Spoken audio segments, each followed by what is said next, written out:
You think you know vampires, movies, books. You know the rules, garlic, sunlight, stake through the heart. But those rules only cover one vampire from one corner of the world. In this video, I go a little bit deeper. Six vampiric creatures from six different cultures. Some so ancient they make Dracula look brand new. Some so strange they'll completely change how you think about what a vampire even is. Welcome to Echoes Obscura. I will talk about an owl that tears itself open every night, a fireball wearing a human skin, a creature older than Rome itself, six vampires, one video. So stay close because the dark has a story, and I tell it. We know that Australia has the most dangerous animals on the planet: sharks, snakes, spiders. But Aboriginal people feared something else: a little red man hiding in the fig trees. The Yaramayahu, who comes from the Australian Aboriginal folklore, and it is one of the strangest vampires you will ever hear about. It's small, only about 4 feet tall, bright red skin, and a huge head. A mouth so wide it can swallow a person whole. And instead of fangs, it has suckers on its hands and feet. It hides in fig trees and drops onto travelers below. It latches on with those suckers and slowly drains their blood without even breaking their skin.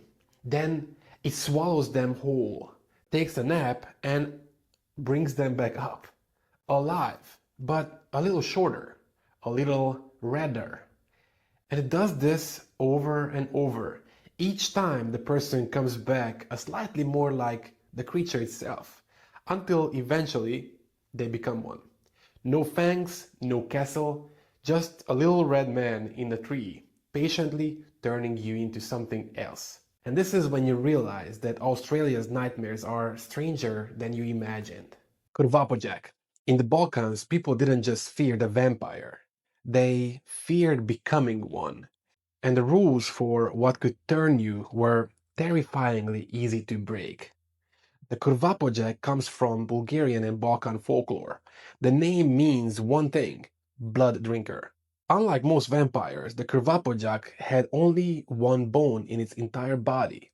Its skeleton never fully formed, making it shapeless, slippery, and incredibly hard to stop. What made this legend truly unsettling was how someone became one: passing without proper burial rites, being born on certain unlucky days. Even having a cat cross over your body before burial could be enough. Ordinary people, ordinary moments, monstrous outcomes. The Kurvapojak fed on family first, draining relatives before moving on to strangers. It brought sickness to the entire village.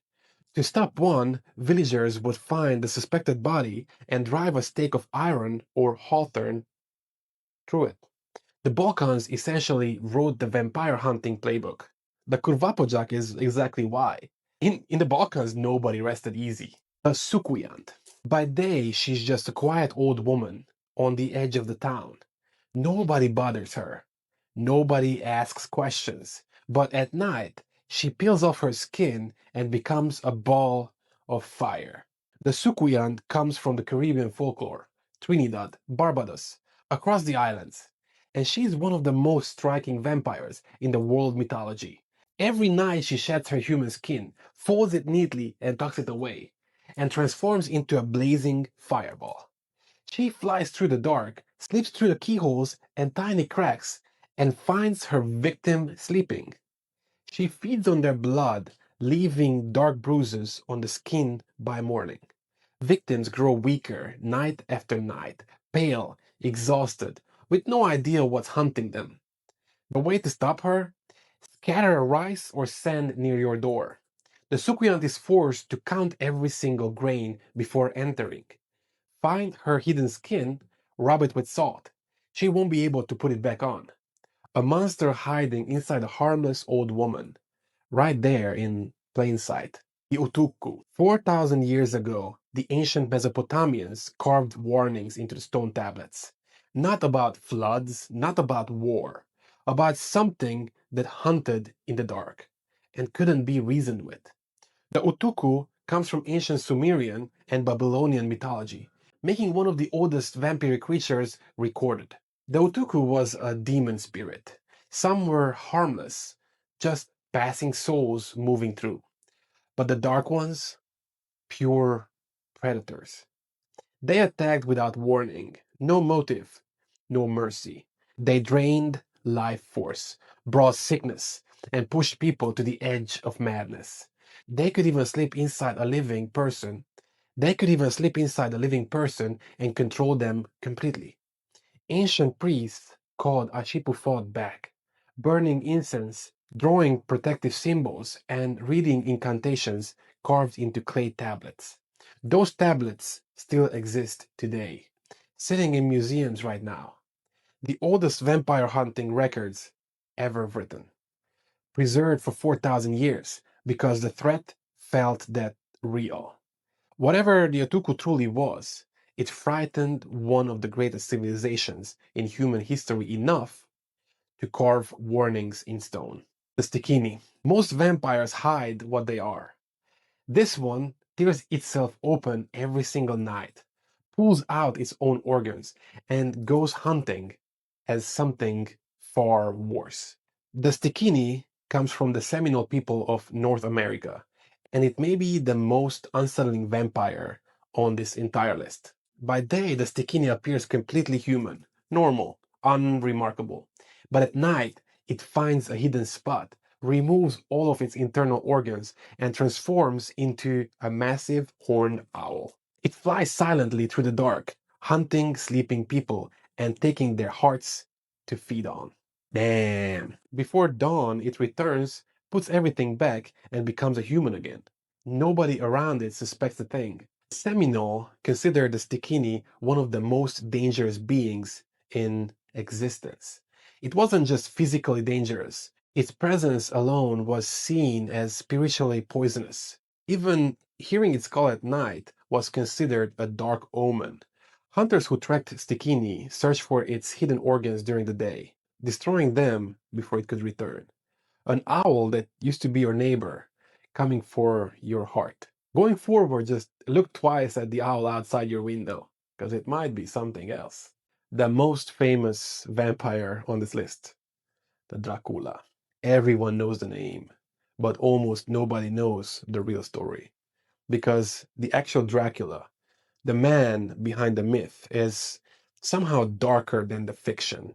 Vlad III, Prince of Wallachia, born around 1430 in what is now Romania. His father was called Dracul, meaning dragon, so Vlad became Dracula, son of the dragon. He earned another name too, Vlad the Impaler. His preferred method of dealing with enemies was placing them on long wooden stakes, sometimes thousands at a time, leaving them on display as a warning to others. Ottoman armies reportedly turned back after seeing what waited for them outside his castle. He won through pure fear. Was he a vampire? No. But he was something almost as chilling. A real person so ruthless. The centuries later, Bram Stoker used his name and homeland to build the most famous vampire in history. Bran Castle in Romania, the castle tied to his legend, still stands today. Thousands visit every day. The legend swallowed the man whole. But the man was frightening enough on his own. And what hurts is that the truth is always darker than the story. 6 vampires and 6 legends, from the Caribbean to ancient Mesopotamia to the forest of North America. Every culture found one. Every culture feared one. Maybe they were all looking at the same shadow, just from different directions.